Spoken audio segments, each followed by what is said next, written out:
Welcome to Talking Kootenay Books. My name is Keith Powell. I'm your host. Today our guest is Kingsley Hill. Kingsley is from Creston. It's great to have you on the show as a guest today, Kingsley. Good to be here, Keith.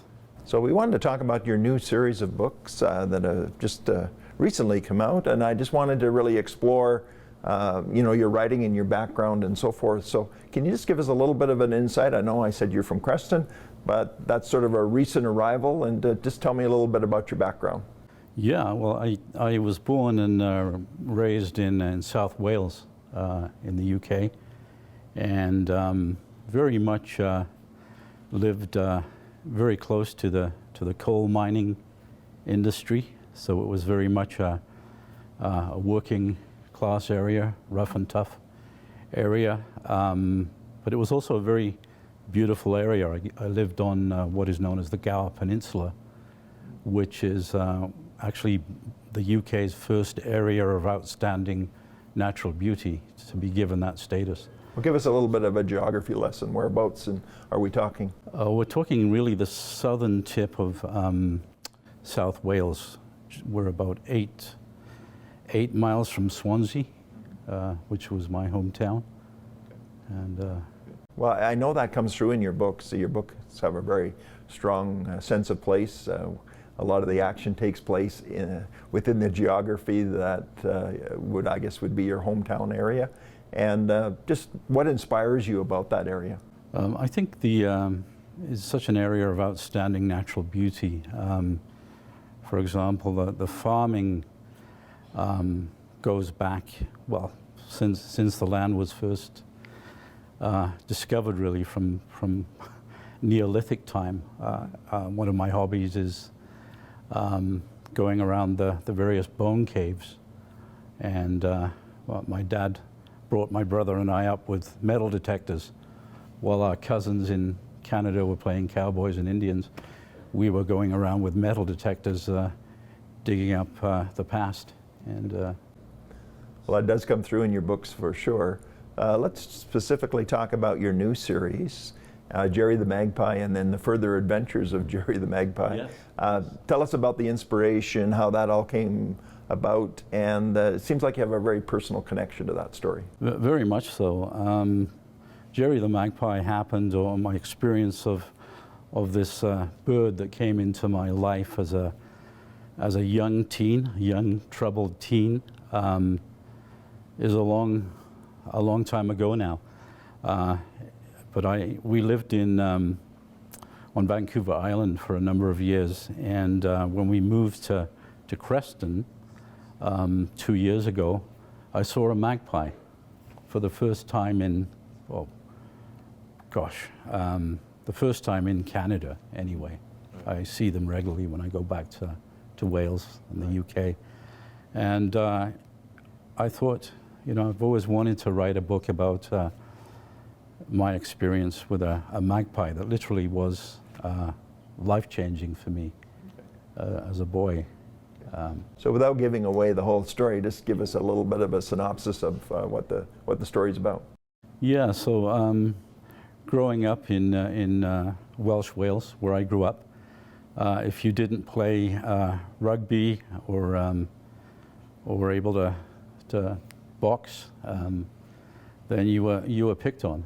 And that was very much my experience in the schoolyard. Was I can remember the bell ringing and watching other people's disappointment as they had to go back to class, and for myself and along with a number of other kids who didn't play rugby and didn't fight. It was a relief, to get back in the classroom. We're not going to get beaten up,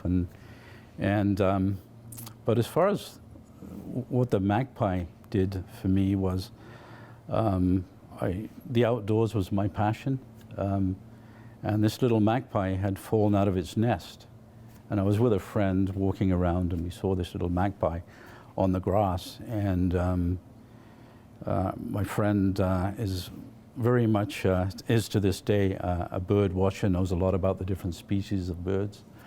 And he said, well, we better wait and see what the parent birds do, because they might still take care of it. So we sat by about 50 feet away with a little pair of binoculars, and the parent birds would fly back and forth, but it was primarily to feed this, feed the chicks that were still in the nest, and this little one was just lying there in the grass. And so my friend Philip said to me, "Well, Kings, do you want a baby magpie?" And my initial answer was, "Well, I've got enough pets at home. I don't think my folks will go for it, but I'll take him home and we'll give him a try." Right. So I kept him in my socks and underwear drawer for 2 weeks before Mother found him. And so that was the inspiration of the story. So it seems like, you know, you use this as a setting for your new series, and there seems to be like a moral or a life lesson that sort of flows through the book as well. Can you just speak a little bit about that? Yeah, very much so. One of the things growing up in South Wales, there was a class system at the time. And there was an area very close to where the school I went to was and still is to this day, a little place called Sandy Lane or Shantytown, where people lived, and it was just known as a very working class area or poor area. We, by definition, were middle class folk, and then there was the upper class, and this class system was very prevalent in school, and boys and girls were treated by their peers as to what their mums or dads did or didn't do for a living a lot of the time. And one of the lessons I learned from my magpie was that he broke down all these barriers. He'd land on anyone's shoulder. He'd befriend anyone, and he brought such fun, such meaning and purpose to the saddest kid in the school to the most popular kid in the school. There was no there was no class system. There was no social separation for this bird, and he taught not just myself, but my brother and our friends and peers a big lesson. He helped to break down those barriers. So an important life lesson throughout the book, and one that still sort of touches your heart today. Yeah, very much so. Very much so. Yeah, it goes on. You know, that early influence goes on, and where I've taken it in everyday life is, you know, the old saying, "Don't judge a book by its cover," but to go and if we have a perception or an idea of something, check it out before we make a decision.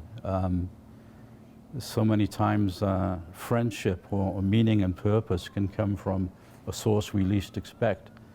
And as a troubled teen, excuse me, I was expecting that to come from maybe another friendship, another human being. Right. But it came in the form of this black and white magpie that turned out I needed him as much as he needed me. Right. So a powerful story.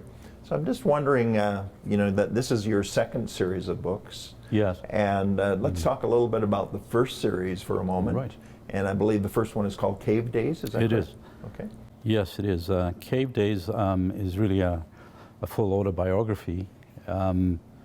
When I was 14, my folks went separate ways. That was very difficult for me, and I felt like I was in a position where I had to choose between mom or dad, and to break faith with one was something I wasn't willing to do. So at the tender age of 15, almost 15 and a half, I took off and lived in 2 caves actually for a time of almost 2 years.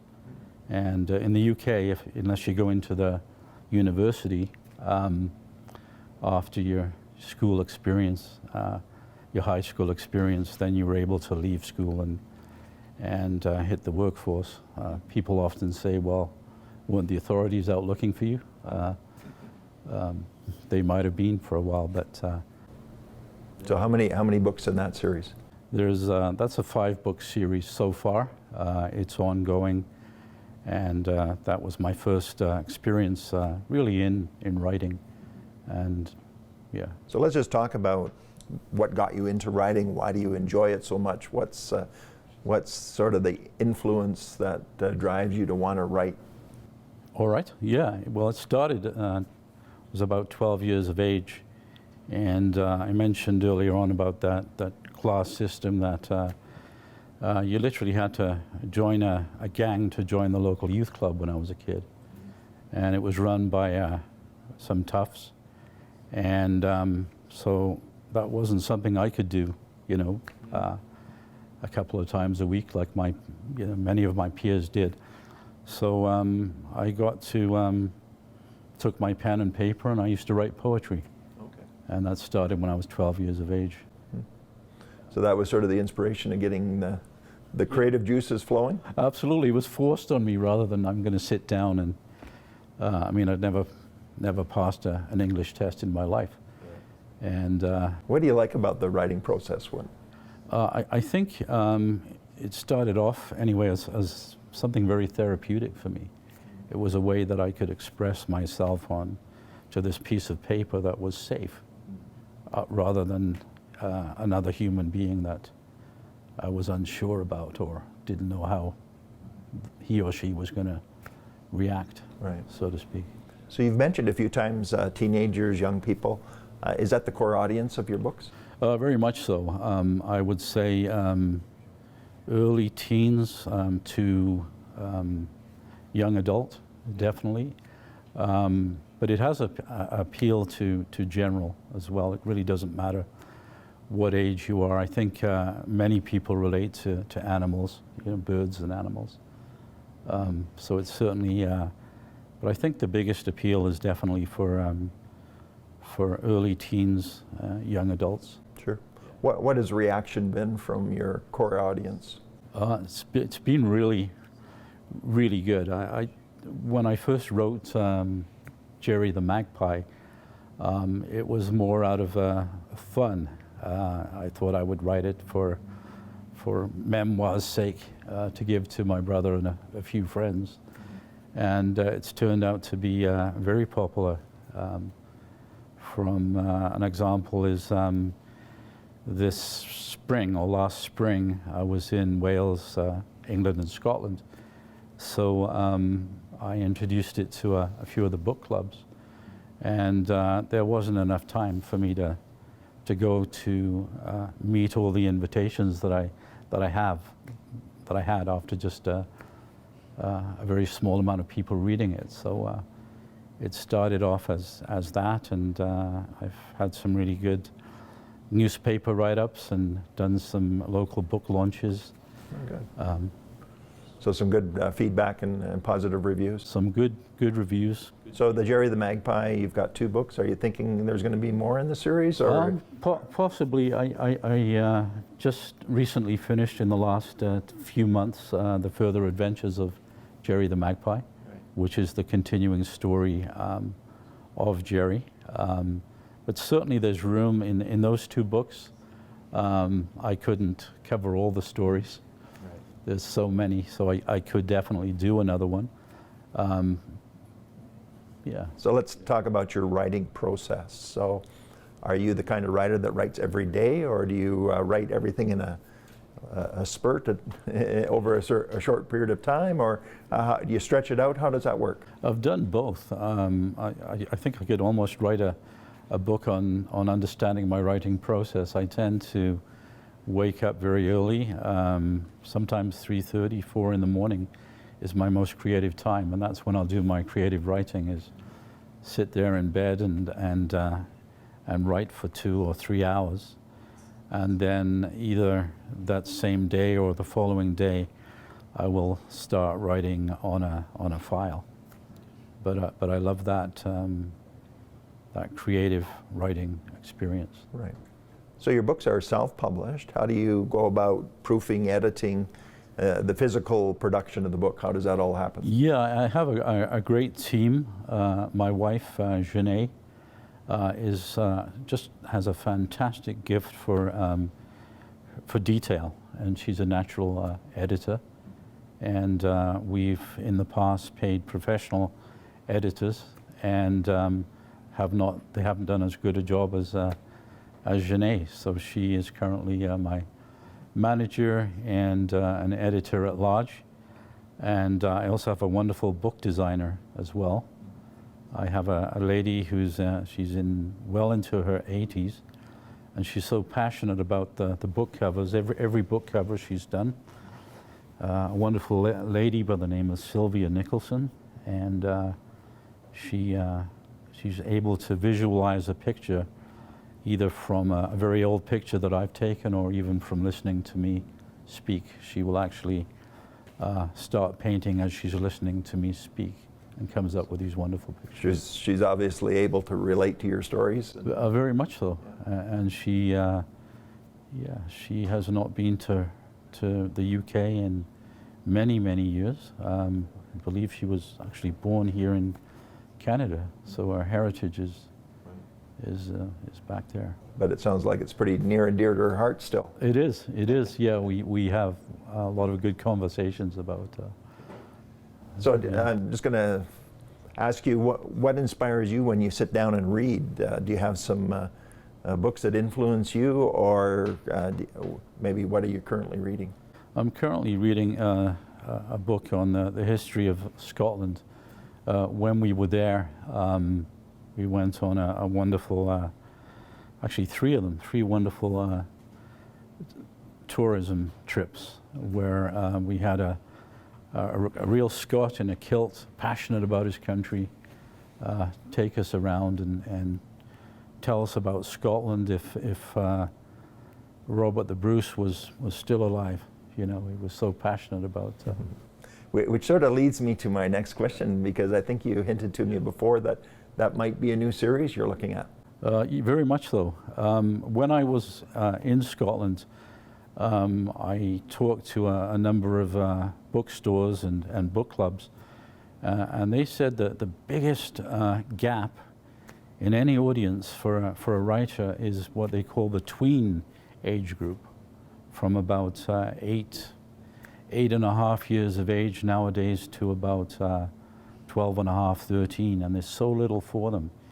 And Scotland is such a land of legends and myths, and traveling around these incredible, these incredible fjords and lochs. Some of them are sea lochs, and they travel inland for about 40, 50 miles. And they're full of stories of these sea creatures. The Kelpies, for example, is this great sea-going horse. And there's two, I think they're made out of stainless steel, and they're 90 foot high. And I can remember standing dwarfed by these great Kelpie stallions and seeing them just there physically, and also reading about these legends of these sea creatures. And I thought, well, I'd like to write for these kids, and so I'm going to do a series, which I've already started, actually. Just about finished the first book. Good. So you look for inspiration in all different places. Yeah, very much so. Yeah, sometimes it hits you between the eyes, and other times you've got to dig for it a bit. Now, Kingsley, I think you told me that you were born in, what was it, the Isle of Skye? Is that correct? No, I have ancestry on the Isle of Skye. I was actually born in South Wales, little community called Mount Pleasant, just outside of Swansea. Okay. So tell me about your experiences with the Isle of Skye. It always fascinates me because it seems like it's so remote and. It's very remote. Yeah. Can you just tell me a little bit about it? Yeah. I went, when you're on a tour, you're on this tour bus, middle of a pandemic, or just tail end of it, I should say. So there was 12 people on this tour, and people from New York City, a mum and daughter from New York City, to myself and my wife, me being from Welsh Wales, and she's from the prairies. And so people from all walks of life and different places. And all of us having this, I'll use the word fascination for this out-of-the-way place that is featured in, I think, so many movies as well. So that sense of place, do you think that'll come through in your new series? Do you think that there's a connection there? Yeah, very much so. The mountains, the rock formations here, living in the Rockies is an incredible experience for me. Over there, the mountains aren't so big, but you can actually walk across the fields or walk across the streams and climb them. And that was, for me, an amazing experience. Being able to get off the bus and, okay, we'll see you guys, those of you that make it back to the bus, well, I'll see you in 4 hours. Otherwise, I'll be in this pub. And they let us loose. Right. So I went, as they say in Australia, walkabout. Right.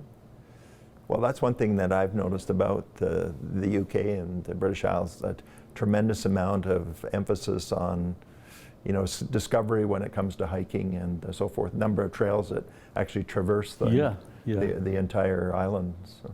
Yeah, very much so. If you look at the population of the UK, a lot of people think, well, it must be so overcrowded. But once you get out of the cities and you get it, whether it's on the moors or going to Scotland, which is so sparsely populated compared to the rest of the UK, you can go for miles, you can go for days, depending where you are.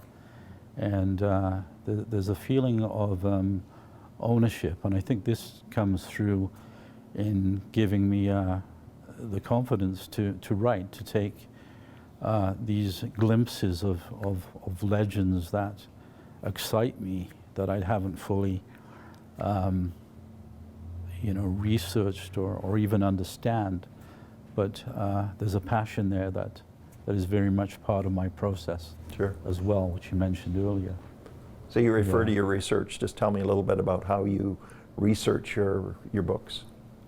Yeah, I'm a real stickler, and I like to mix business with pleasure, as it were. So I'm very much I like the grassroots of a place rather than Googling something or even coming to a library, wonderful as they are. What a gift a library is. I like to go to a place, feel it out, talk to the local people, and get a glimpse into the spirit of a place, and really go from there if I can, and sometimes not go beyond that unless I feel it's necessary. And if I feel that's not complete enough, then I'll go online, or I'll come to a library, I'll read about a certain place. Right.